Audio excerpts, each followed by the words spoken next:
Alabado sea Dios. Dios te bendiga, iglesia. Dios te guarde. Vamos a continuar con el estudio de las 7 iglesias de Apocalipsis que hemos estado estudiando durante estas semanas por el mes de la Biblia. Así que les pido que por favor me acompañen al libro de Apocalipsis, capítulo 3. Vamos a leer del versículo 7 al 13. Y vamos a estar hablando de la iglesia que estaba en Filadelfia. Apocalipsis capítulo 3, versículos 7 al 13. Si le es posible estar de pie para reverenciar la palabra de Dios, dar honra a Dios, adoración a Dios a través del estudio de su palabra. Apocalipsis capítulo 3, versículos 7 al 13, dice la palabra de Dios: escribe al ángel de la iglesia en Filadelfia. Esto dice el santo, el verdadero, el que tiene la llave de David, el que abre y ninguno cierra, y cierra y ninguno abre. Yo conozco tus obras, y aquí he puesto delante de ti una puerta abierta, la cual nadie puede cerrar, porque aunque tienes poca fuerza, has guardado mi palabra y no has negado mi nombre. Y aquí yo entrego de la sinagoga de Satanás a los que se dicen ser judíos y no lo son, sino que mienten. Y aquí yo haré que vengan y se postren a tus pies y reconozcan que yo te he amado. Por cuanto has guardado la palabra de mi paciencia, yo también te guardaré de la hora de la prueba que ha de venir sobre el mundo entero para probar a los que moran sobre la tierra. Y aquí yo vengo pronto. Retén lo que tienes para que ninguno tome tu corona. Al que venciere, yo le haré columna en el templo de mi Dios, y nunca más saldrá de allí. Y escribiré sobre él el nombre de mi Dios, y el nombre de la ciudad de mi Dios, la nueva Jerusalén, la cual desciende del cielo de mi Dios, y mi nombre nuevo. El que tiene oído, oiga lo que el Espíritu dice a las iglesias. Demos gracias a Dios por esta palabra. Señor, te bendecimos y exaltamos una vez más en esta mañana, agradecidos por tu amor, por tus misericordias que no han decaído, han sido nuevas cada mañana.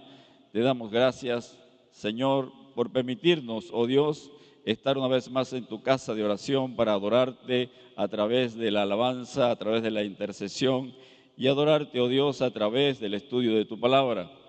Ayúdanos, oh Dios, con tu Espíritu Santo, como siempre te lo pedimos, que seas tú, Señor, tratando de manera individual con cada uno de nosotros con tu palabra. Tu palabra, Señor, que es como el fuego, oh Dios, como el martillo que quebranta la piedra, que seas, Señor, tratando con nuestras vidas de manera individual y colectiva, y que tu palabra, Señor, y tu Espíritu Santo obren en nuestras vidas, y que envíes bendición y vida eterna a este lugar. Y a cada lugar donde se predique tu palabra, en esta mañana, en este día, tú añadas a la iglesia a los que han de ser salvos. Ayúdanos a concentrarnos en el estudio de tu palabra, a enfocarnos, a no dejar que nada, Señor, perturbe que hoy te adoremos a través del estudio de tu palabra. En el nombre de Jesús, amén y amén. Filadelfia, la iglesia fiel e irreprensible, si quiere colocarle un título. Filadelfia, la iglesia fiel e irreprensible. Cada carta que el Señor envía a las iglesias, a las 7 iglesias, el número 7 es de plenitud, de completo, de absoluto, no de perfecto. Está hablando que las 7 iglesias hacen lo que es el absoluto de la iglesia.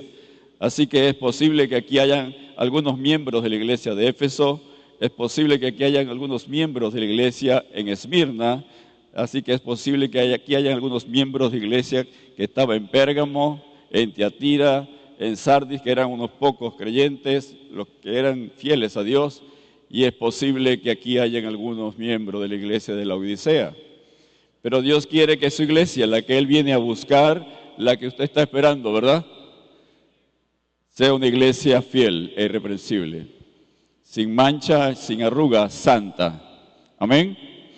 Así que la ciudad de Filadelfia, las ciudades van a tener que conocerlas muy poco, voy a ser breve. Voy a reseñar solo lo que el Señor habla en la carta para que los ciudadanos de la iglesia en Filadelfia conocían por la historia de la iglesia, de la ciudad. También la carta habla y presenta al Señor con sus atributos. La carta también habla y elogia. Solo a esta iglesia hay elogios tras elogios, y vamos a ver por qué. Porque es una iglesia victoriosa. Y solo a esta iglesia le presenta atributos exclusivos que la iglesia debe imitar, porque nuestro Dios los tiene y los exige a la iglesia. La iglesia de Filadelfia, la ciudad de Filadelfia, estaba situada en un lugar estratégico. Había sido creada 2 siglos antes de Cristo. Eumenes, un rey de Pérgamo, tenía un hermano, Atalo, y era fiel a su hermano que era rey, que eso es difícil en la familia, que un hermano sea fiel al rey, ¿verdad? Y entonces Eumenes, por la fidelidad de su hermano, le colocó un sobrenombre, un apodo, y lo llamó Filadelfo, amado hermano o hermano amado. Y entonces lo manda a que construya una ciudad estratégica con el fin de que fuera una parada para el correo imperial, que estuviera ubicada donde estuvieran los caminos, las rutas comerciales estratégicas, y por todo esto Filadelfia llega a ser llamada la puerta al oriente. El Señor habla de puertas en la carta, el Señor habla de caminos, de rutas, el Señor habla del amor fraternal, que significa Filadelfia, y Filadelfia no era un puesto militar. Filadelfia estaba con un propósito de que el griego, con su cultura, su religión, todo lo que era el griego se distribuyera, creciera y abarcara todas esas ciudades vecinas. Estaba cerca de Sardis, cerca de Éfeso, donde Pablo había formado líderes, pastores, evangelistas, y los habían enviado a evangelizar todas estas zonas, y allí había una iglesia que daba testimonio del nombre de la ciudad, una iglesia que el amor fraterno era su principal testimonio. Y es que la iglesia depende del amor fraterno.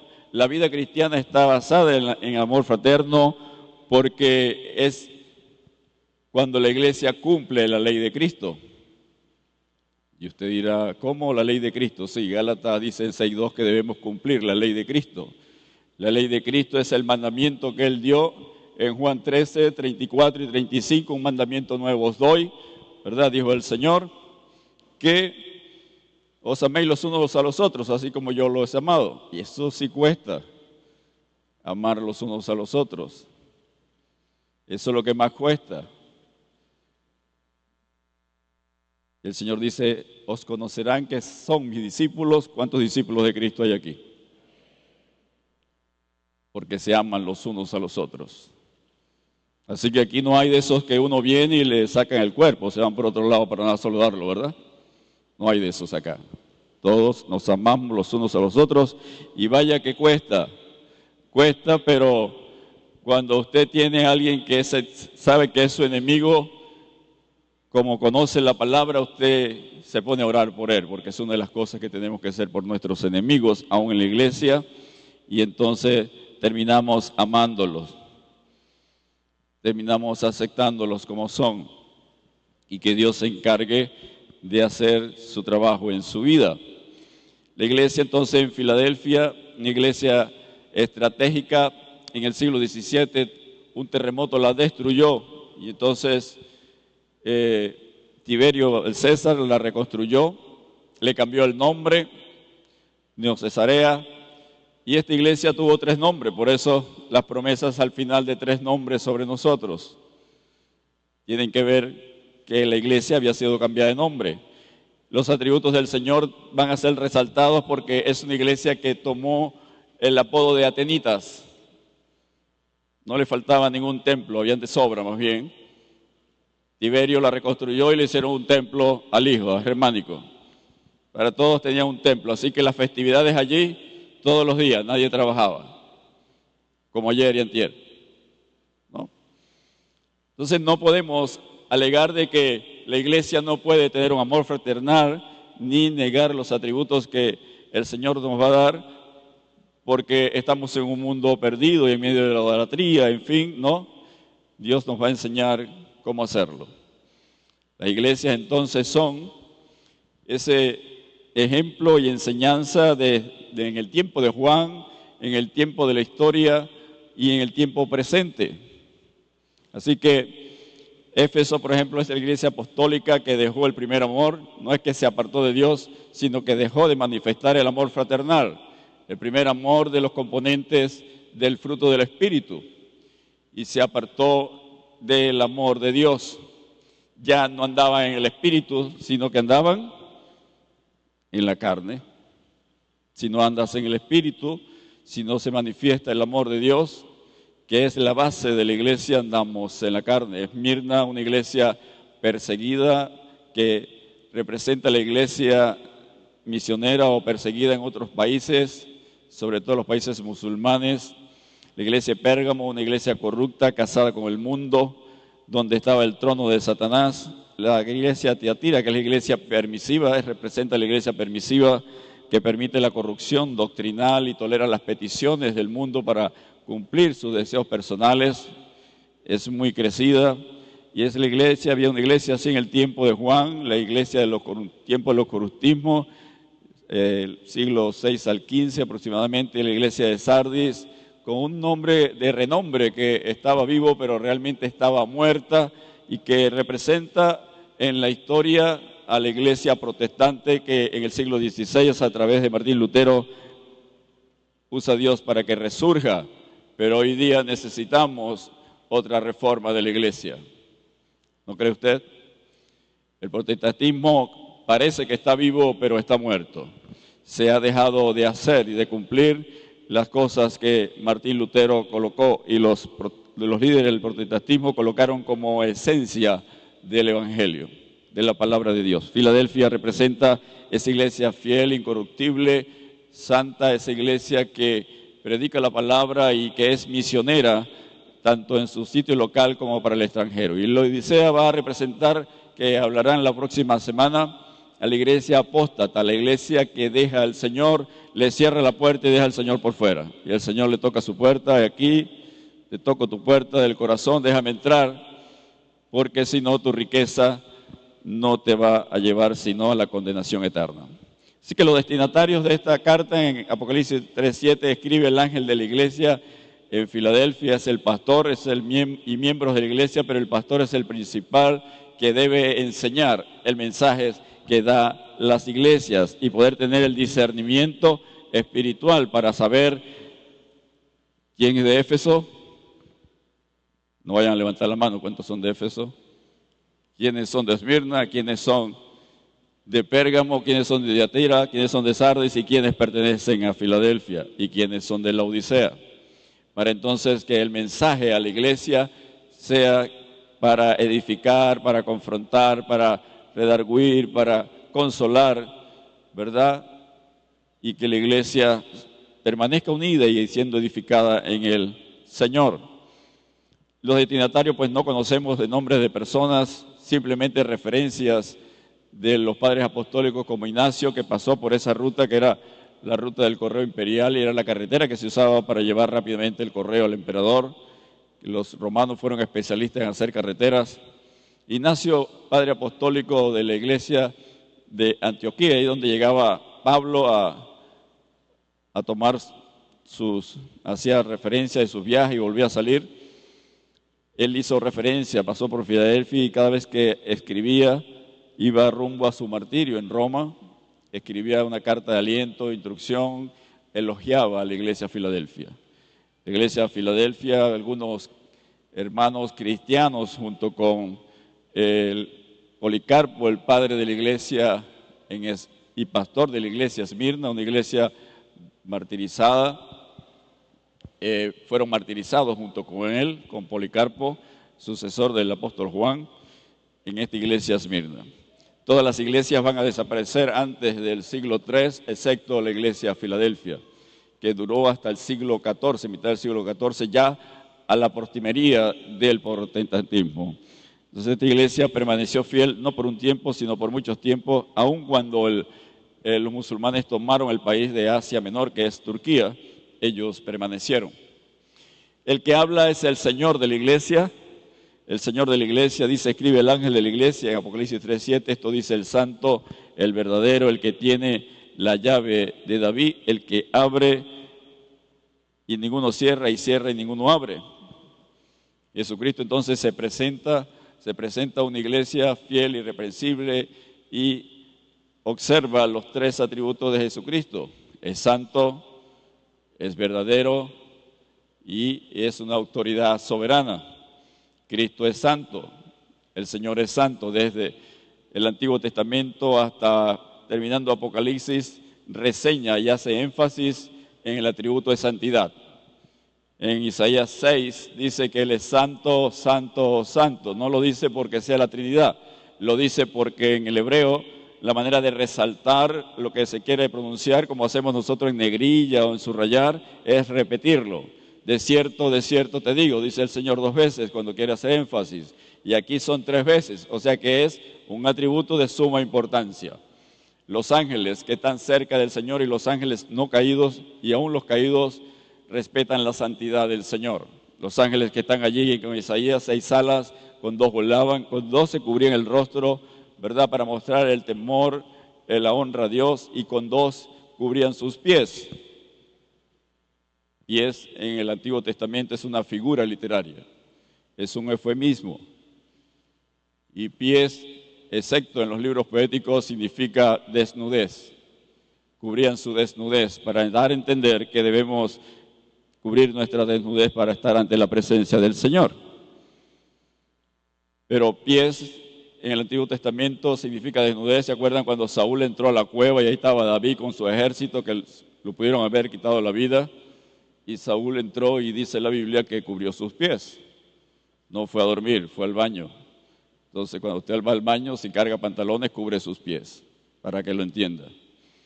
Entonces, está hablando de eso, pero en los libros poéticos, Job, Salmos, Proverbios, Eclesiastés, Cantares, habla de motivo. Salmo 36, por ejemplo, 11 habla que no venga a mí pie de soberbia. Eclesiastés 5:1 habla de que cuando vengas a la casa de Dios, ¿verdad? Cuando vengas a la casa de Dios como estamos usted y yo hoy aquí, ¿verdad? Que tengamos cuidado con nuestro pie. Que nos acerquemos más para oír la palabra de Dios que hacer el trabajo de los necios, porque no saben que hacen el mal. Así que Dios es santo, es el Hijo de Dios, Jesucristo es santo. Cuando el Señor, a través del ángel, anuncia a María por el ángel que el Espíritu Santo vendría sobre ella, en Lucas 1:35, dice que el santo ser que nacerá, ¿verdad?, será llamado Hijo de Dios. Ya era santo porque en la eternidad Él es Dios y es santo. Juan 1:1, ¿verdad? En el principio era el verbo, su preexistencia, el verbo era con Dios, su coexistencia, y el verbo era Dios, su autoexistencia, la eternidad. Ya era santo. Así que en el tiempo de Jesús, los fariseos no reconocen la deidad de Dios y los demonios sí la reconocían. Todos los feos, los saduceos, fariseos y escribas de ese tiempo no la reconocieron. Le digo feos porque Dios es el que hermosea el rostro de sus hijos, ¿o no? Ustedes son hermosos, se ven muy hermosos de aquí, porque Dios ha hermoseado su rostro. Además, un aceite especial que quita las arrugas, que es el aceite del Espíritu Santo. Que las arrugas no salen por tanta preocupación y andar con una cara de pocos amigos. Así que los fariseos blasfemaban al Señor, decía que echaba los demonios por Betsabé, en fin, pero los demonios lo reconocían cuando lo veían. En Marcos 1:34, usted lo puede leer, Lucas 4:34, cuando lo reconocían, Jesús, el Santo de Dios, Y entonces el Señor los reprendía. Le decía, cállate, no me des a conocer, por eso los reprendía. Pero cuando tenía que hacer lo que hay que hacer con los demonios y la autoridad que le ha dado la iglesia, los echaba fuera. Esa es la autoridad que se le ha dado a la iglesia, no atarlos. No podemos por ninguna manera inoperar al enemigo, porque eso sería atarlo. Yo hago un sarcasmo de esto y yo decir que la cabulla que usan o la cadena es bien larga, porque andan igualitos. No hacemos nada orando de esa manera, son oraciones que entraron a la iglesia por la falsa doctrina de la guerra espiritual, la batalla espiritual, que no están esas palabras, batalla ni guerra, en la Biblia. Dios le dio la autoridad a la iglesia de echar fuera demonios. Y los demonios, Satanás sabe quién es usted, porque en usted, en mí, está el Espíritu de Dios. Está la promesa de Emmanuel, Dios con nosotros. Jesús, la esperanza de gloria, Colosenses 1:27. Él no está al lado ni está detrás, está en mí, está conmigo. Y entonces los demonios ven quién es usted, quién está en usted. ¿Se acuerda de los hijos de Seba? Eran 7 y querían sacarle el demonio a uno. Le dice, yo sé quién es Jesús, yo sé quién es Pablo, pero ¿ustedes quiénes son? Y le cayó encima a los 7 y salieron todos aruñados, destrozados, heridos. Así le pasa a algunos creyentes, ¿no? Por no andar en santidad cuando se enfrentan a un demonio. Entonces los demonios reconocían la deidad de Cristo. La mejor guerra espiritual, entre comillas, es la que usted puede hacer, es andar en santidad. Amén. La iglesia debe vivir entonces en santidad, en una lucha espiritual, como dice Pablo en Efesios 6, 10 al 12, usando la armadura de Dios para luchar contra el enemigo. La Biblia nos recuerda entonces que debemos andar en toda nuestra manera de vivir en santidad, porque el que nos llamó, dice Pedro en 1 Pedro 1, 15 y 16, es santo, sé también vosotros santos en toda vuestra manera de vivir, porque escrito está, sé santo porque yo soy santo. El Señor es el verdadero. Había muchos falsos dioses allí en Filadelfia y en este tiempo también, en esta ciudad y en este país. Y el Señor es el verdadero, el genuino, quiere decir, es Dios verdadero, como lo dice Juan 1.1, es la luz verdadera, como lo dice Juan 1.9, y Él en Juan 8.12 va a decir que Él es la luz del mundo, que el que, ¿verdad?, ande en Él no andará en tinieblas, sino que la luz de la vida, ¿verdad?, estará en Él. Así que para guiarnos, para tener luz de vida, es el Señor. El Señor también es el pan verdadero, lo dice en Juan 6.32, y ese pan verdadero, pues, es el pan de vida, que el que Él viene, pues, nunca tendrá hambre y nunca tendrá sed.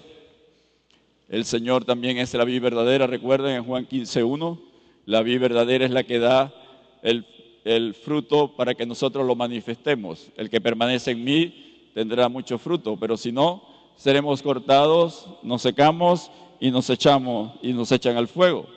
Porque si no crecemos, decrecemos, nos cortan y nos echan al fuego. A ver, más adelante les voy a explicar por qué.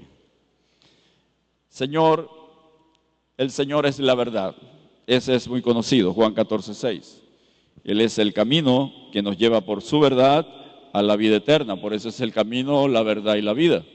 El Señor espera que la iglesia que está integrada por creyentes, discípulos de Él, sean creyentes verdaderos, genuinos, no falsos, como un billete de $1,000, no. Creyentes verdaderos. La iglesia entonces, el Dios Santo verdadero, debe ser columna y baluarte de la verdad, como dice Pablo en 1 Timoteo 3.15. El Señor también tiene la llave de David.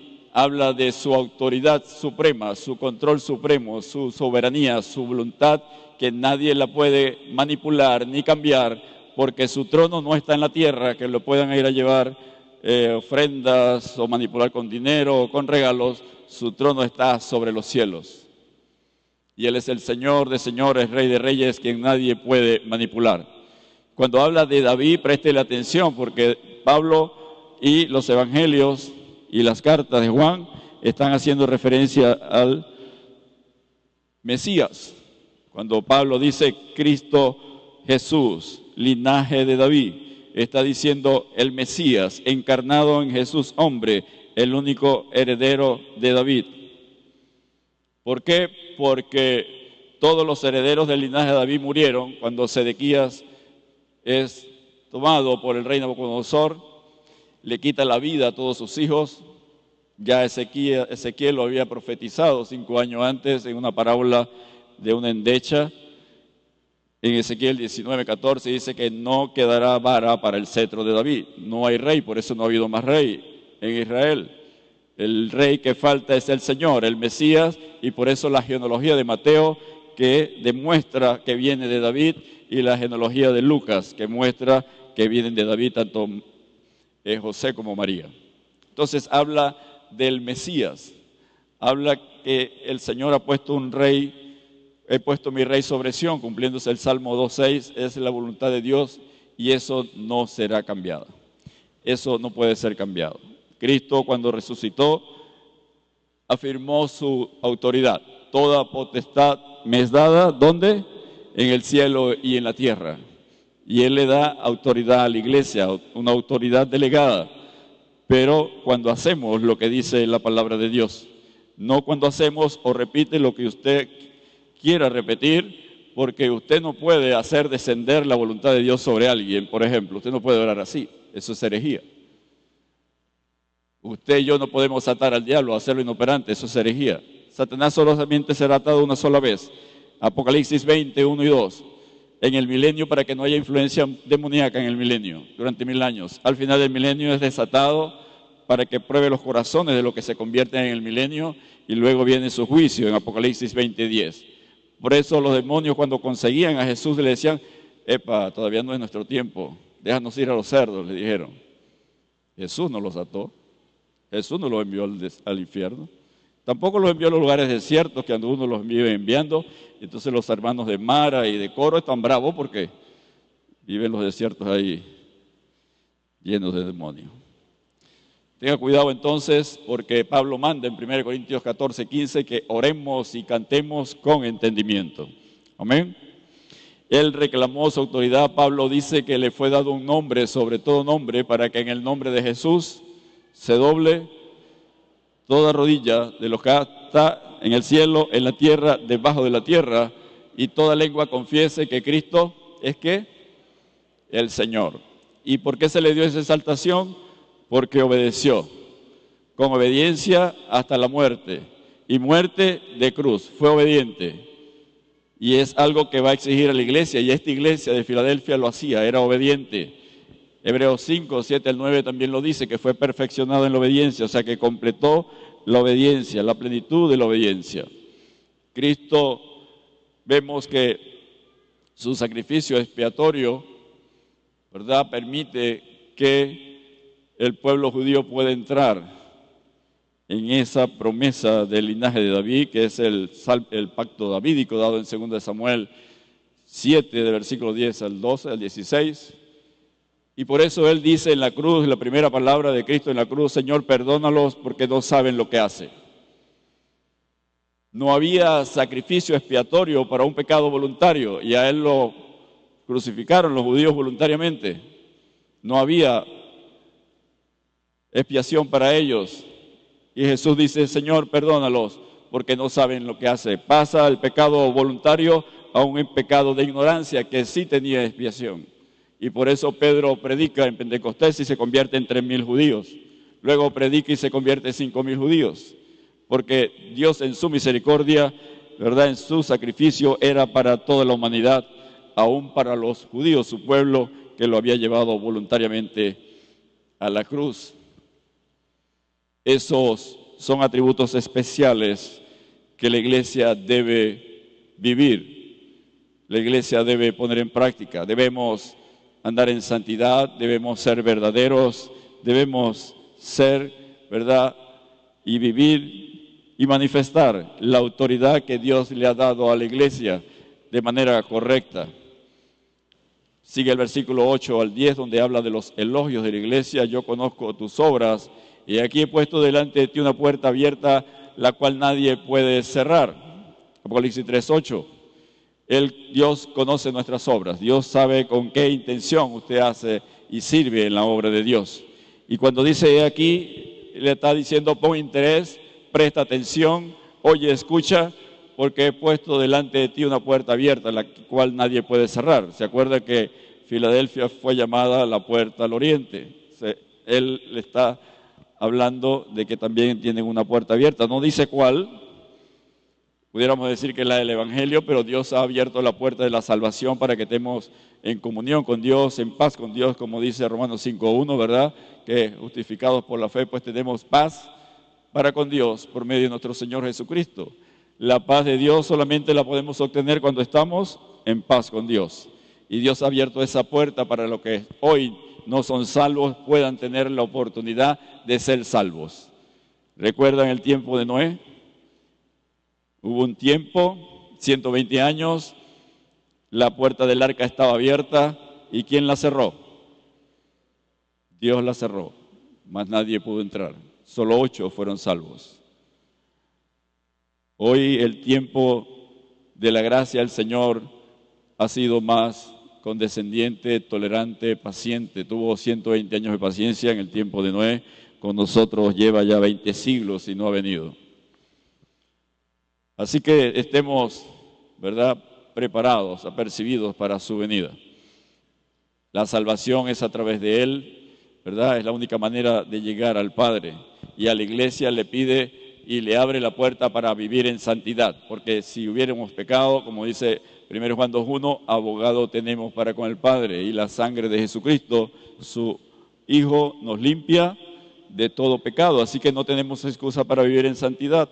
Él nos ama, Él nos llama y nos dice que es para ser santos. Somos apartados, ¿verdad?, para ser santos, porque la voluntad de Él es vuestra santificación, dice 1 Tesalonicenses 4.3.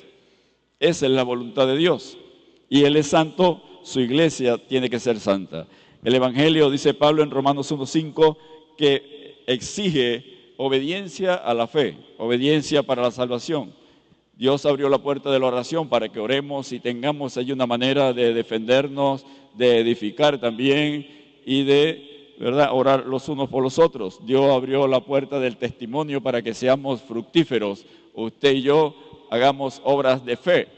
Y son por lo menos 4 frutos que la Biblia habla de que debemos dar como iglesia, que es santa, es verdadera y tiene la autoridad del Señor. Los frutos no son producidos por nosotros, atentos, los frutos son del Espíritu Santo y nosotros los manifestamos cuando nos dejamos controlar por el Espíritu Santo, cuando hacemos la voluntad del que es soberano, del que es supremo, no nuestra voluntad. Ese es el primer fruto, el del Espíritu Santo, en Gálatas 5, 22 y 23. Pero también tenemos que dar fruto de santificación, como dice Romanos 6, 22, que ahora que habéis sido libertados del pecado y hechos siervos de Dios. ¿Cuántos han sido hechos siervos de Cristo? Tenéis como vuestro fruto la santificación y como fin la vida eterna. Si no hay fruto de santificación, no habrá fruto de vida eterna.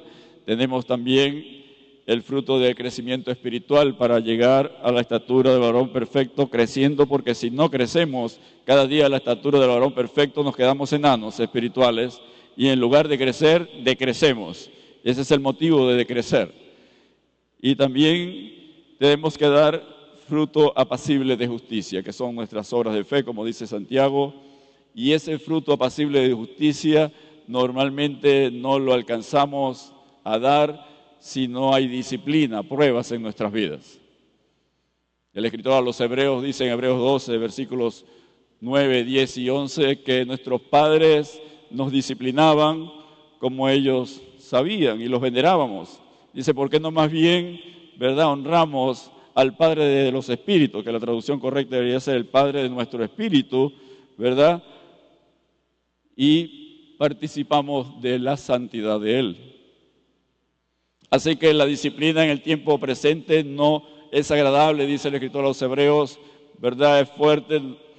Oye, ¿hasta cuándo me le irán a quitar este peso? Yo lo estoy soportando con el apoyo del Señor, pero luego su fin es producir frutos apacibles de justicia, que es nuestro testimonio, nuestras obras de fe, porque la fe sin obras, dice Santiago, que es muerta, que a Lutero no le gustaba el libro de Santiago porque no lo entendía, pero él le agradaba la palabra.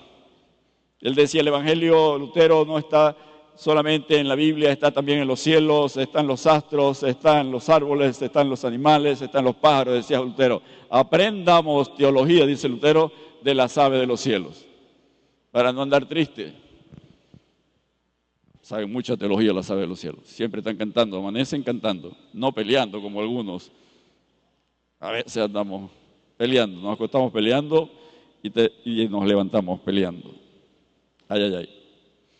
Bien, debemos entonces evangelizar porque Dios ha abierto una puerta para evangelizar y es la gran comisión que tenemos que evangelizar. Pablo pedía que oraran por él en Colosenses 4:3 para que Dios abriera puerta para enseñar el misterio de Cristo, que es el Evangelio, la palabra de Dios. Pero él también decía que tenía puertas abiertas, se le habían abierto para evangelizar en Hechos 14:27, en 1 Corintios 16:9, si quieren tomar nota de esa cita, en 2 Corintios 2:12. Y eso es lo que debemos hacer todo creyente. ¿Qué debemos hacer? Predicar la palabra de Dios, enseñar la palabra de Dios. ¿Qué es lo que tenemos que enseñar? Enseñándoles que guarden todas las cosas que os he mandado. ¿Y dónde está eso? Está en los evangelios. Toda la doctrina de la iglesia está en los evangelios. Si usted se aprende los evangelios, usted ve que Cristo no ató demonios, usted no ate demonios. No lo va a conseguir el evangelio. Hay una parábola que él dice, el que ata al hombre fuerte puede saquear su casa. Está en Lucas 11, está en Mateo también. Es una parábola. De las parábolas, de las figuras literarias, no podemos sacar doctrina, ni tampoco del Antiguo Testamento. Esa parábola la cumplió el Señor cuando hizo inoperante al enemigo, quitándole la llave de la muerte y el Hades. Solo le quitó eso. Él todavía sigue echando varilla por ahí, por lo cual usted debe andar en santidad para evitar sus molestias, sus maquinaciones. Le quitó las llaves de la muerte y el Hades, y él afirma eso en Apocalipsis 1, 17 y 18. Lo ha leído, ¿verdad?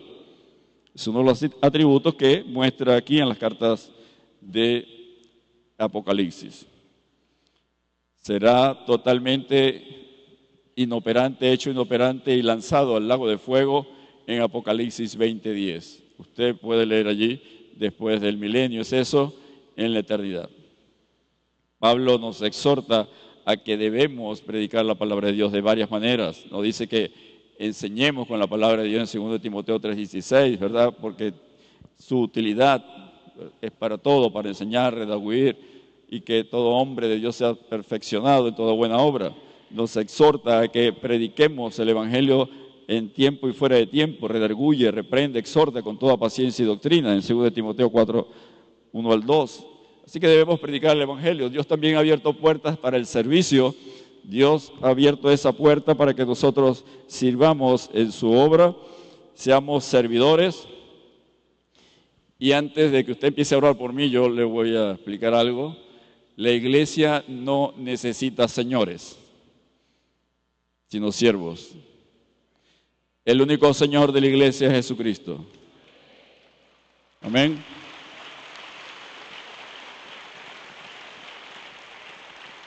Pero no se emocione, preste atención, como dice Eclesiastés 5:1. Necesitamos ser siervos. El Señor dio ejemplo de ser siervos. No he venido para ser servido, sino para servir. El único Señor de la iglesia es Jesucristo. La única autoridad de la iglesia es Jesucristo.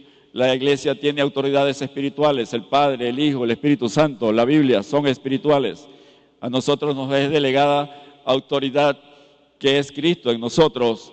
Pero cuando dejo de cumplir la palabra de Dios, esa autoridad la pierdo.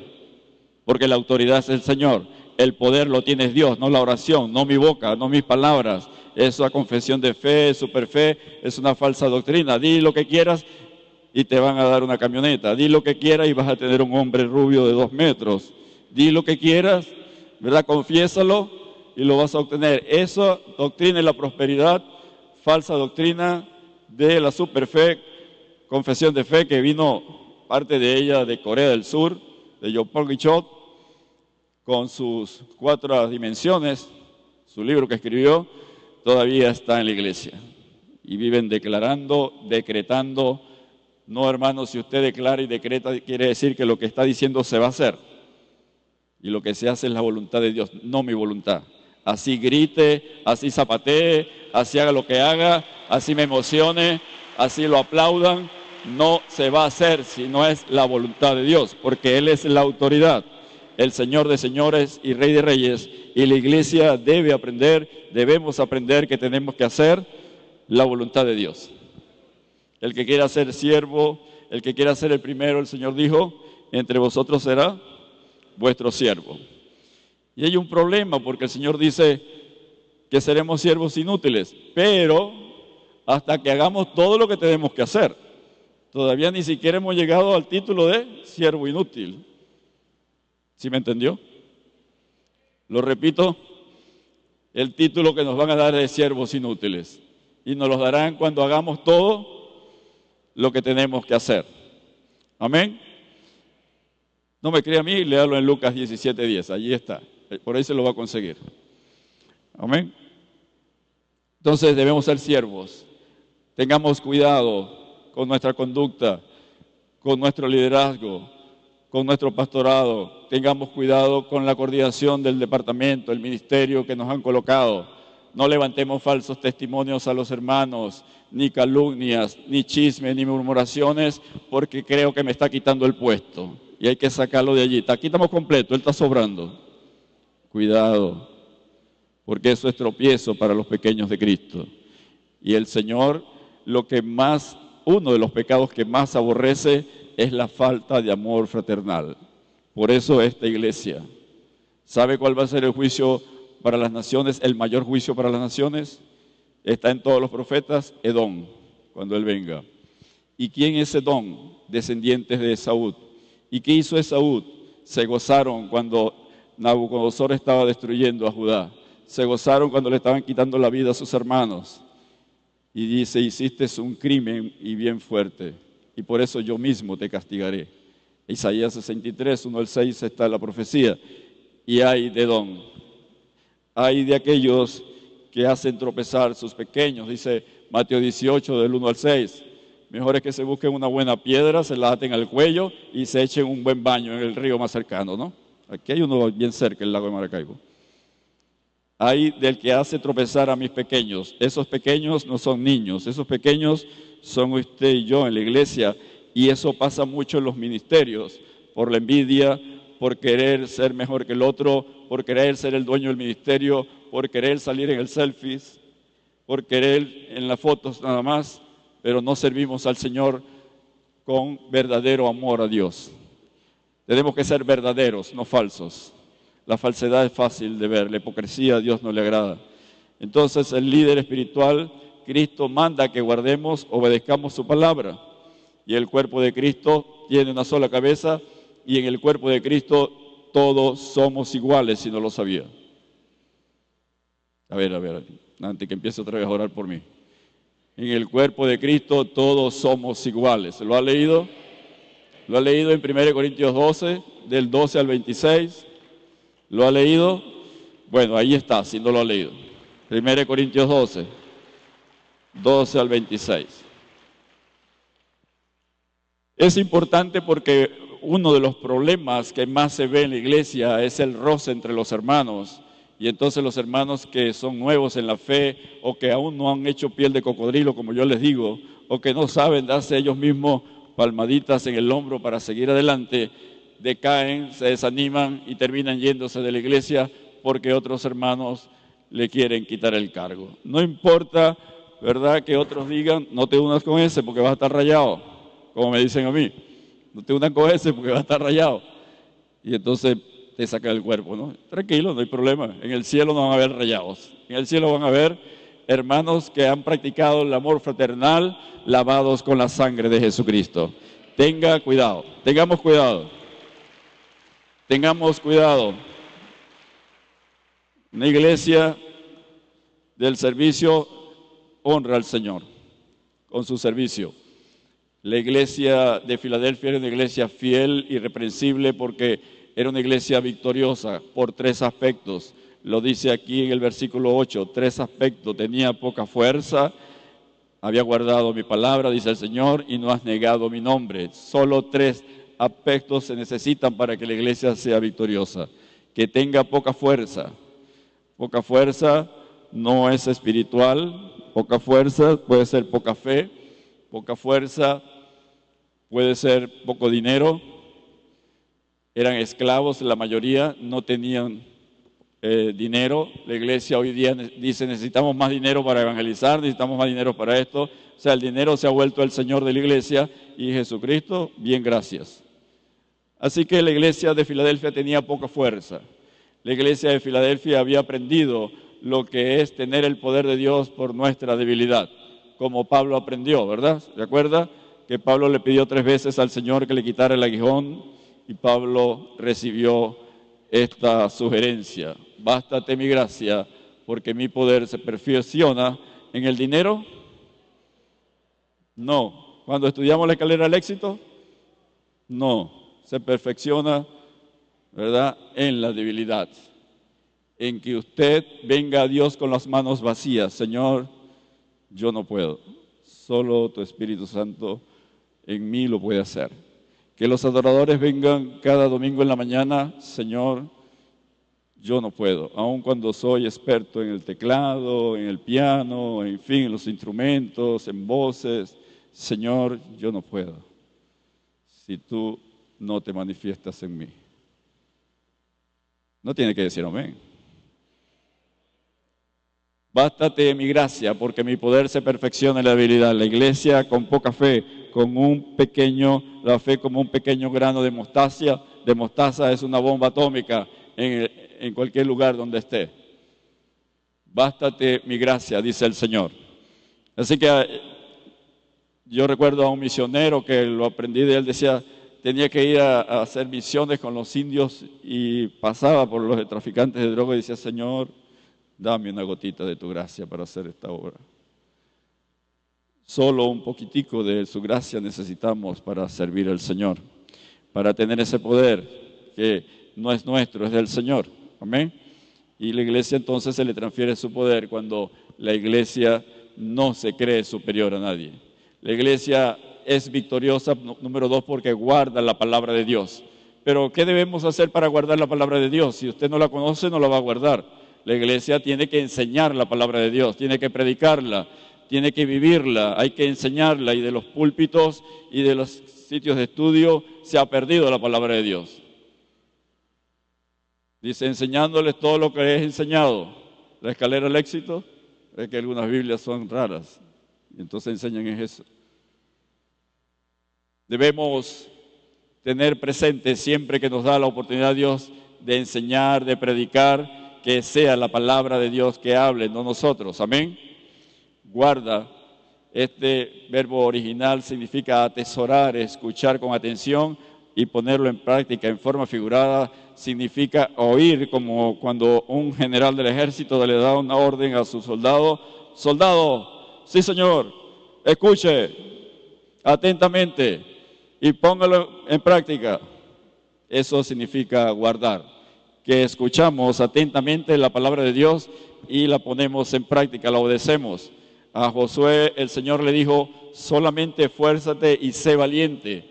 Los valientes son los que guardan la palabra de Dios. Los cobardes están de primero en la lista que no van a estar con el Señor, en Apocalipsis 21:8. Y le dijo, nunca se apartará de tu boca este libro de la ley, sino que de día y de noche meditarás en él para que guardes dinero,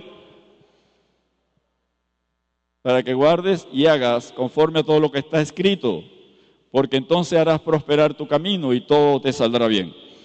Y la palabra prosperar, tanto en el idioma griego como el hebreo, no habla de economía, habla de que te vaya bien en el camino, que te vaya bien en el camino. Pablo oró en Romanos 1:10 para tener un próspero, que sea la voluntad de Dios, que tenga un próspero viaje para irlos a visitar, dice Pablo.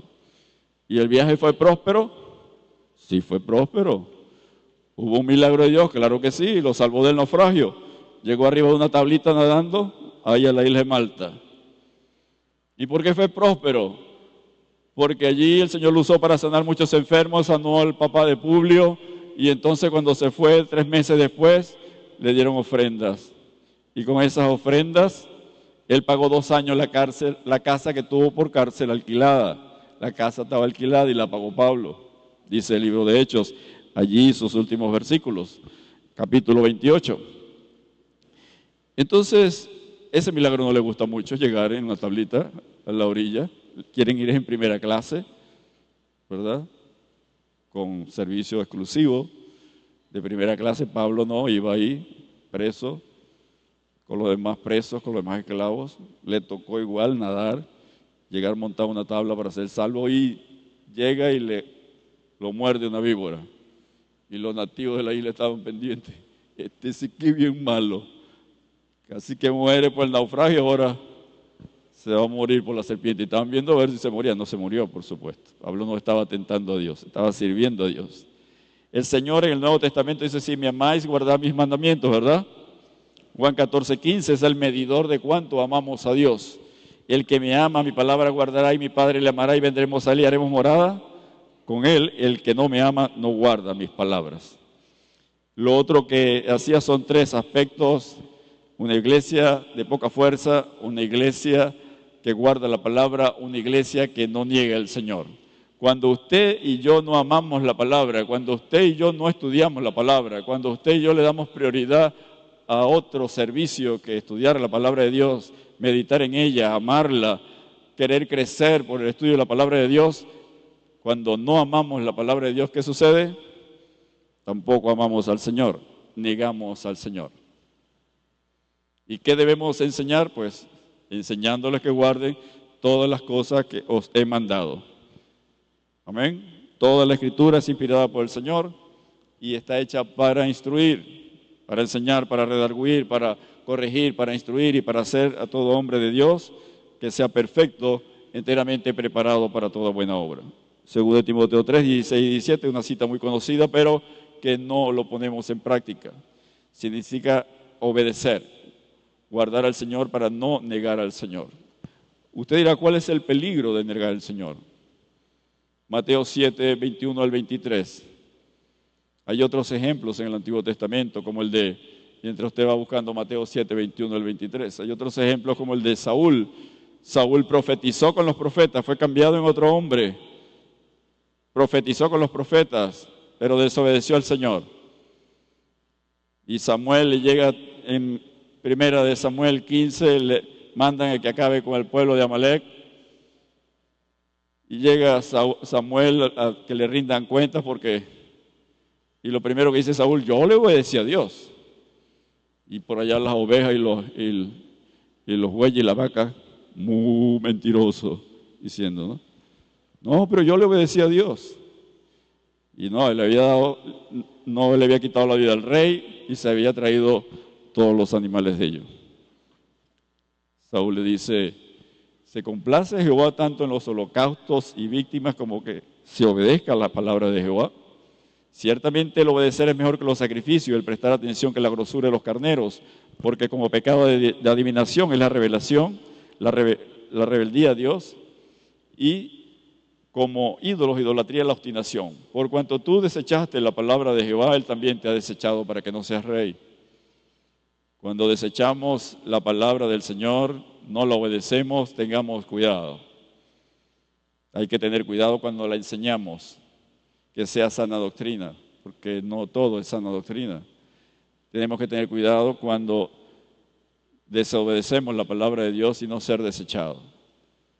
Pablo, la estatura de Pablo, 1 Corintios 9, 27, dice que pongo en servidumbre este cuerpo, no vaya que siendo heraldo no sea desechado, dice Pablo, por si acaso.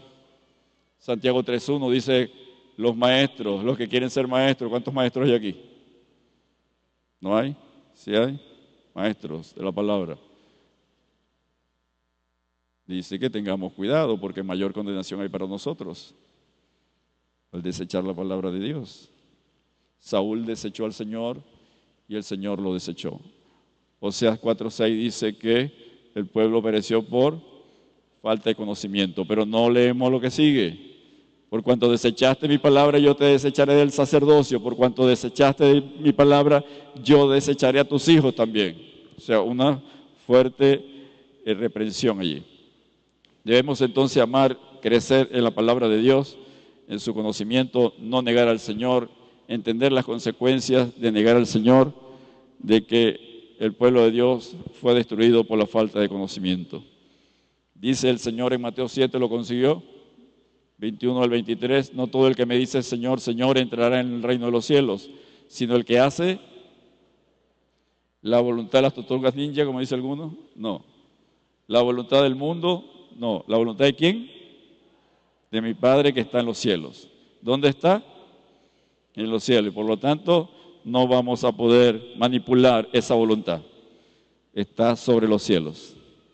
Muchos me dirán en aquel día, el día del juicio final, es ese día. Señor, Señor, no profetizamos en tu nombre, o sea, predicamos mucho la palabra, y en tu nombre echamos fuera demonios. Mire, habían echado demonios fuera. Eran creyentes, tenían el Espíritu Santo, porque sin el Espíritu Santo no se puede echar demonios fuera. No los estaban atando, los estaban echando fuera, estaban haciéndolo bien. Y en tu nombre hicimos muchos milagros. Y el Señor dice, entonces les declararé, nunca os conocí. Porque Él sabía desde la eternidad ya lo que iban a hacer. Apartados de mí, hacedores de maldad. Así somos vistos por el Señor cuando lo negamos, cuando no obedecemos su palabra. Y esta iglesia de Filadelfia, una iglesia ejemplo, fiel, sigue con sus elogios en Apocalipsis 3:9. Y aquí yo entrego en la sinagoga de Satanás a los que se dicen ser judíos y no lo son, sino que mienten. Y aquí yo haré que venga y se postren a tus pies y reconozcan lo que yo te he amado. La iglesia fiel, la iglesia victoriosa, siempre está en victoria contra el enemigo. Los falsos judíos, los enemigos que tenían, iban a reconocer el amor de Dios, el poderío de Dios, la soberanía de Dios, la santidad de Dios por el testimonio de la iglesia en Filadelfia, y se iban a convertir al Señor, e iban a llegar a los pies de Cristo. Es lo que está diciendo ese versículo. El versículo 10, por cuanto has guardado la palabra de mi paciencia, yo te guardaré de la hora de la prueba que ha de venir sobre el mundo entero para probar a los que moran sobre la tierra. Has guardado mi palabra de paciencia, has guardado mi mandato, ser constante, con paciencia, perseverando, como dice Hebreos 12, 1 y 2. Esta hora de la prueba es un periodo de prueba que está en el futuro. La prueba es un tiempo definido y tiene un límite. Va a determinar, a poner en descubierto lo que son las personas. Tiene un alcance mundial sobre los moradores de la tierra y su propósito es probar a los que moran sobre la tierra. Es importante que lo entiendan porque usted va a conseguir enseñanzas, en Biblia de estudios, en prédicas, que la iglesia pasa por la tribulación. Y la iglesia no pasa por la hora de la prueba. Yo te guardaré de, significa que nos guardará fuera de, lejos de, es la traducción correcta. ¿Dónde está la base doctrinal de esta hora de la prueba? Porque tienen que estar en los evangelios. El apóstol Juan lo reseña en Juan 17:15 cuando el Señor hace su oración sacerdotal. Señor, guárdalos de el mal, guárdalos fuera de, alejos de. Allí está la misma palabra, te guardaré de. ¿De qué lo va a guardar? De la hora. No dice que te guardará de la prueba o que te guardará durante la prueba. Te guardará para que no estés en la prueba, no estés durante la prueba. ¿Sí? ¿Me explico? Sino que el Señor con su Espíritu Santo revele en usted este versículo porque es importante como escatología, lo que es las profecías del futuro. Esa prueba es la que va a venir sobre la tierra. Por eso el Señor, esa hora de la prueba se refiere a los 7 años de la tribulación, se refiere a la semana 70 de Daniel, se refiere a la angustia de Jacob. La semana 70, el 70 de Daniel está en Daniel 9:27, se refiere a la hora al tiempo de angustia de Jacob, de Israel, en Jeremías 37, y es para probar a los moradores de la tierra. Las pruebas, ¿cuáles son? Los juicios que Dios traerá sobre la tierra durante la tribulación, los 7 años de la tribulación, la semana 70 de Daniel, que están aquí en Apocalipsis, a partir del capítulo 6, los 7 sellos de los 7 sellos de juicio, las 7 trompetas, capítulos 8 al 11, las 7 copas de la ira que están en los capítulos 15 y 16. En el capítulo 15, 1 dice Juan que se va a consumar la ira de Dios. Y ese tiempo de prueba y el tiempo final se consuma lo que usted lee en los profetas, el día de Jehová, el día de la ira de Jehová, el día del juicio de Jehová. Eso se consuma en las 7 copas de la ira sobre toda la tierra. Los 7 juicios de las trompetas solamente afecta a 1/3 de la población de las luminarias, pero las 7 copas de la ira afecta a toda la tierra, a toda la humanidad, todas las aguas, todos los árboles, y queda solo 1/3 de todo eso. De tal manera que la población que va a pasar de la tribulación al milenio es 1/3 de la población.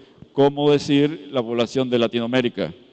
La población de Latinoamérica aproximadamente 2.5, 2.6 billones de personas. La iglesia irreprensible, fiel, que el Señor viene a buscar, no pasará por la hora de la prueba. Y esta es una promesa importante aquí en Apocalipsis 3:10, y lo confirma con el versículo siguiente, ¿ok?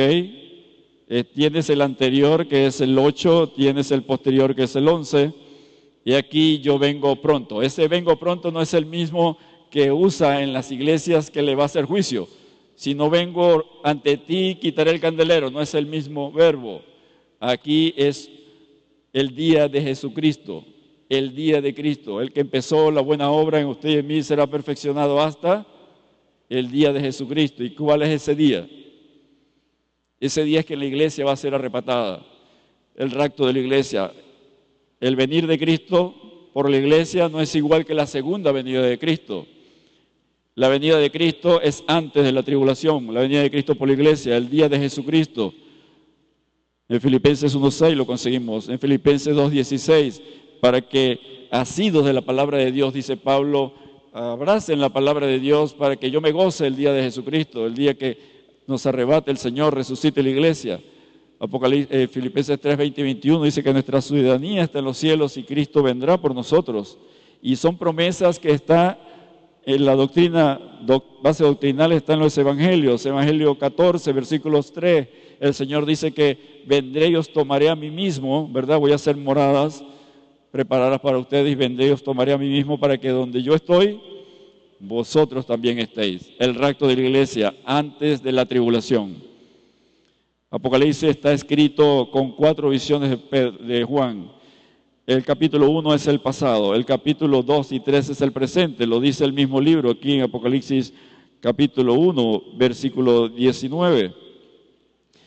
Y a partir del capítulo 4 es futuro, es escatológico, no ha venido, y hasta el capítulo 22, versículo 5, que es la profecía, no se vuelve a hablar de la iglesia.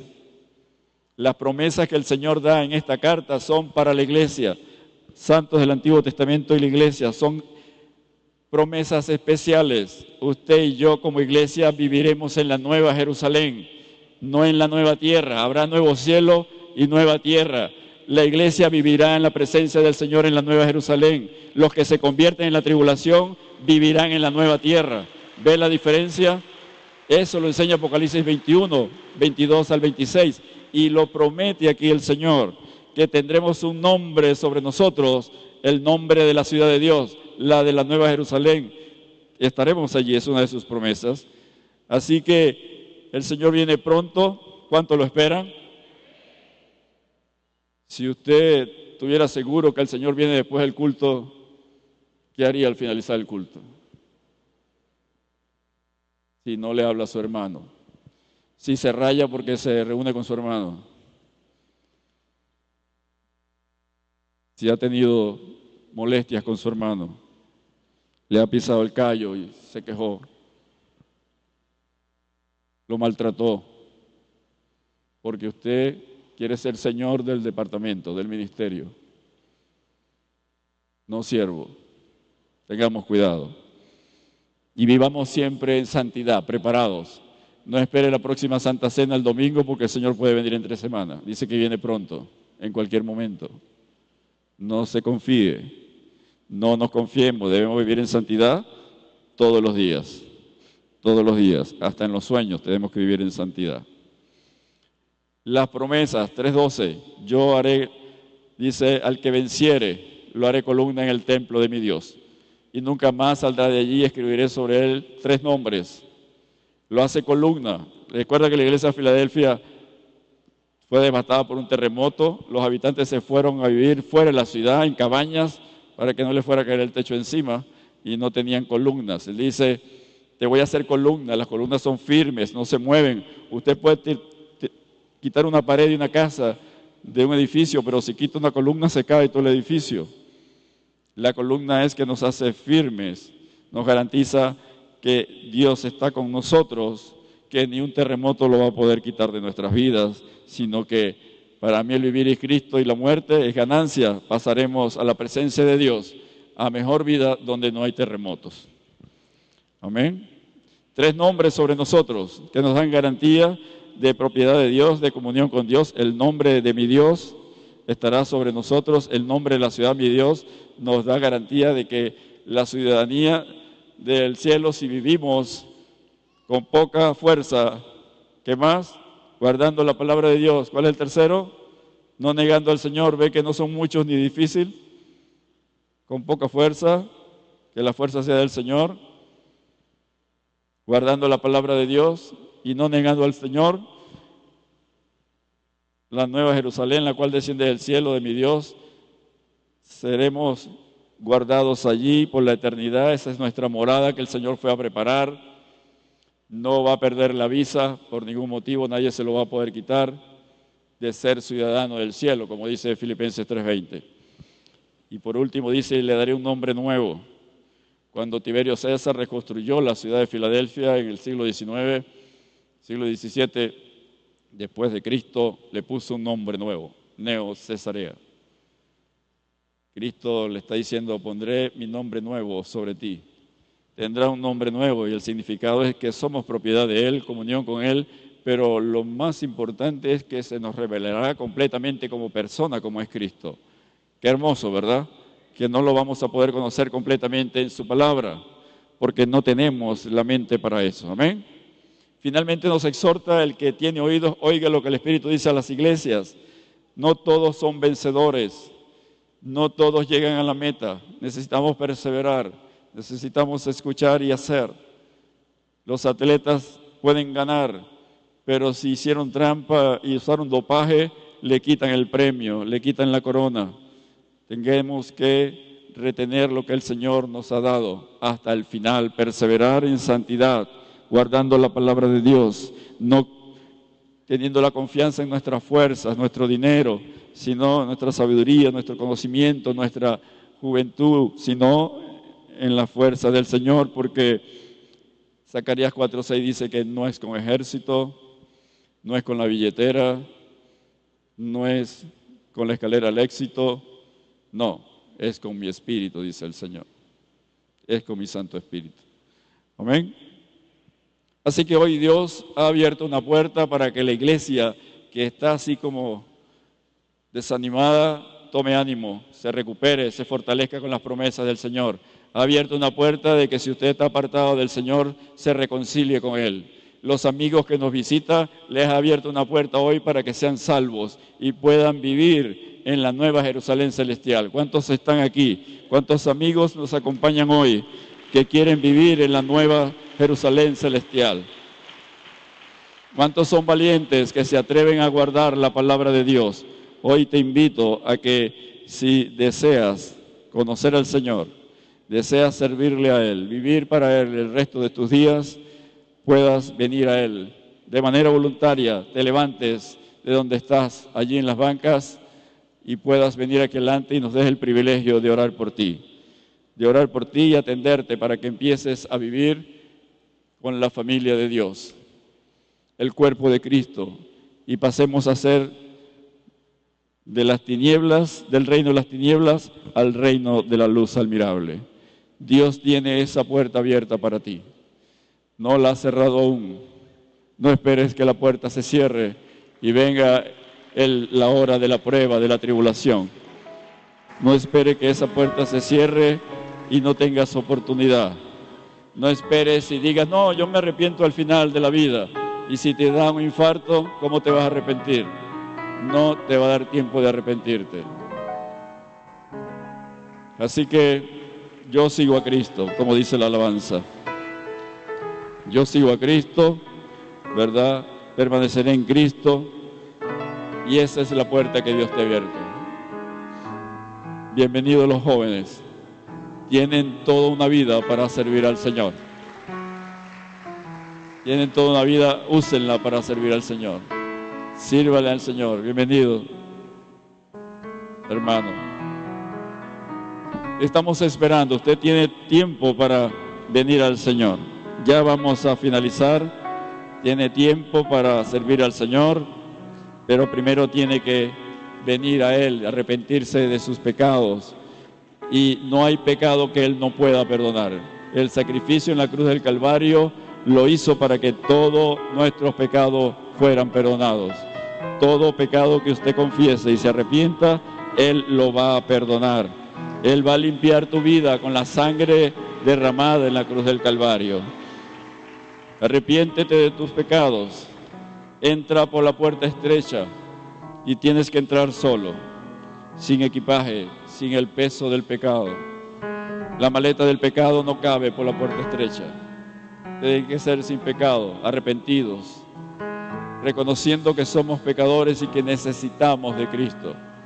Por la puerta estrecha no podemos llevar a más nadie, ni a la esposa, ni a los hijos. La puerta estrecha es de manera individual, tampoco la suegra. Tiene que ir usted de manera individual, entrar por la puerta estrecha, para conocer al Señor, el Señor que da vida, al que es santo, al que es verdadero, al que tiene la autoridad y el control del universo y de cada ser humano. Es el Señor de señores y Rey de reyes. Un minuto más. Invito a los hermanos que están aquí, cierren sus ojos, inclinen su rostro, ¿verdad? Que me sigan con una oración para que ustedes entreguen su vida al Señor y pongan la mirada en Él, piensen en Él, cierren sus ojos. Bienvenido, joven. Cierren sus ojos, inclinen su rostro,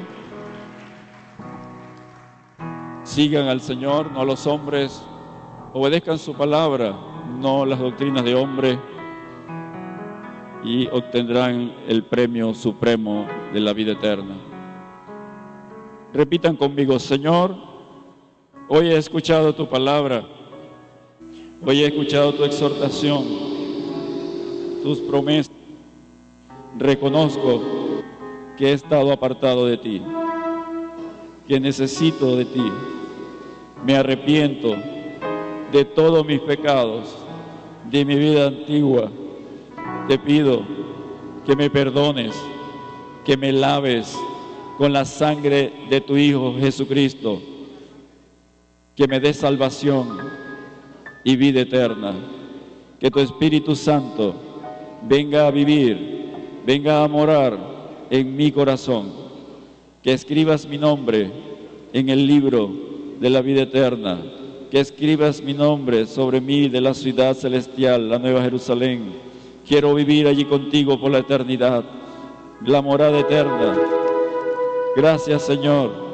Gracias por tu amor, por tu misericordia. Gracias, Dios, en el nombre de Jesús. Amén y amén. Padre, oremos, iglesia, por ellos. Encomendamos a tus hijos, nuevos miembros de la familia de Dios. Señora, que tú les bendigas, les fortalezcas de sanidad divina si hay necesidad de sanidad. Que seas tú, Señor, ayudándoles a crecer a la estatura del varón perfecto. Que los bautices, Señor, con el fuego de tu Espíritu Santo, con el poder de tu Espíritu Santo. Derrame sobre ellos dones, ministerios, operaciones, y puedan ser en tus manos instrumentos santificados, útiles al Señor y dispuestos para toda buena obra. Bendícelos, Dios, con la bendición celestial, la bendición tuya, Dios, que enriquece y no añade tristeza. Guárdalos, oh Dios, hasta el final, para la gloria y honra de tu nombre, Señor, en el nombre de Jesús. Amén y amén. Vamos a darnos media vuelta, por favor, y Los que están en las gradas les van a dar un saludo, ¿verdad? A la cuenta de 3, 1, 2 y 3. Bienvenidos a la familia de Dios. Dios les bendiga, Dios les guarde. Acompañen a nuestro hermano Carlos de la Rosa, que le va a guiar. Acompáñenles allí, le va a ayudar a darle instrucciones y sugerencias. Dios te bendiga, iglesia, Dios te guarde.